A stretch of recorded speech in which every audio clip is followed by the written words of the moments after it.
Hello everyone, मैं श्वेता अवस्थी आपका welcome करती हूँ श्वेता अवस्थी मोटिवेशन चैनल पर, जहाँ हम बात करते हैं रियल लाइफ मोटिवेशन स्टोरीज के बारे में और पॉजिटिव थॉट्स के बारे में।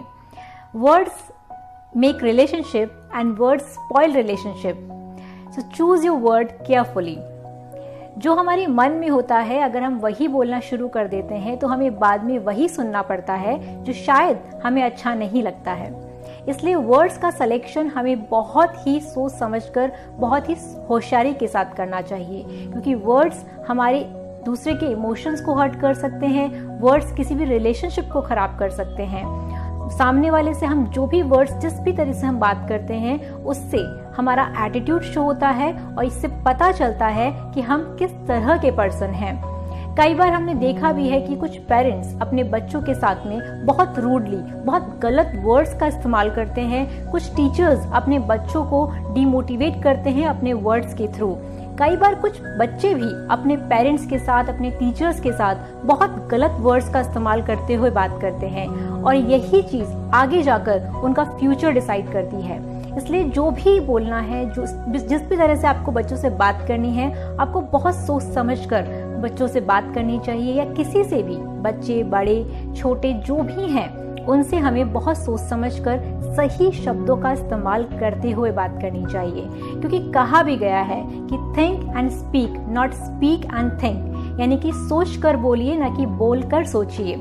इसलिए सोच समझकर बोलना बहुत ज्यादा जरूरी होता है। जैसे कि एक बार अगर कमान से तीर निकल जाए तो वो वापस नहीं आ सकता, उसी तरीके से अगर हमारे मुंह से कोई गलत शब्द निकल जाए तो हम उसे वापस नहीं ले सकते, और वो सामने वाले को किस तरह से हर्ट करेगा हम बिल्कुल नहीं समझ सकते इस बात को। इसलिए आपको हमेशा अपने वर्ड्स का इस्तेमाल अच्छे से करना चाहिए।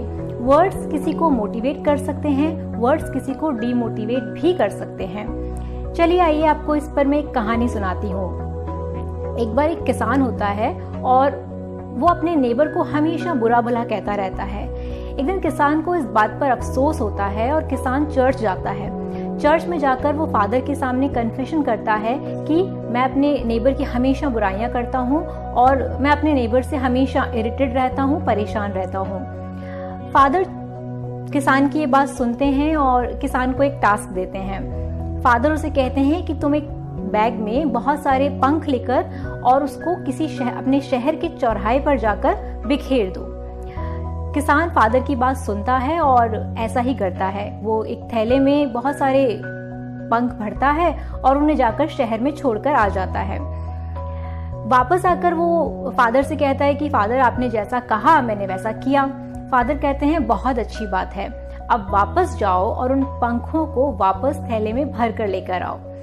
किसान वापस जाता है और कोशिश करता है कि वो सारे के सारे पंखों को वापस उस बैग में डाल ले, लेकिन अनफॉर्चुनेटली वो ऐसा नहीं कर पाता है, क्योंकि सारे के सारे पंख इधर उधर बिखर जा चुके होते हैं। किसान को कुछ समझ में नहीं आता है। वो वापस फादर के पास आता है और मायूसी के साथ कहता है कि फादर सॉरी, मैं आपके दिए हुए काम को वापस नहीं कर पाया क्योंकि सारे पंख बिखर गए थे।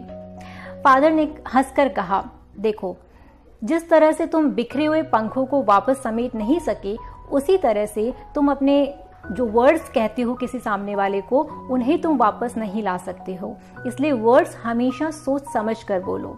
आई होप आपको इस कहानी से समझ में आया होगा कि जिस तरह से बिखरे हुए पंखों को वापस समेटना मुश्किल होता है, उसी तरह के से हम अगर हमारे मुंह से कोई भी शब्द निकालते हैं, गलत, बुरा, किसी की बुराई करते हैं, तो हम उन्हें वापस नहीं ले सकते हैं। इसलिए अच्छा बोलें, सोच समझ के बोलें। और अगर आपको लगता है कि आप अच्छा नहीं बोल सकते हैं, आप किसी के बारे में कुछ मोटिवेशन बातें नहीं कर सकते हैं, तो बेटर होगा कि आप कम बोलें, क्योंकि कहा भी गया है कि एक चुप 100 बातों को ढक लेती है, और एक चुप से आप बहुत कुछ कंट्रोल कर सकते हैं। इसलिए हमेशा पॉजिटिव बातें करें, अच्छा बोलें, लोगों के लिए अच्छा बोलें, अच्छा सोचें, और पॉजिटिव रहने के लिए इस तरह के वीडियोस देखते रहें। Thank you so much. Have a nice day.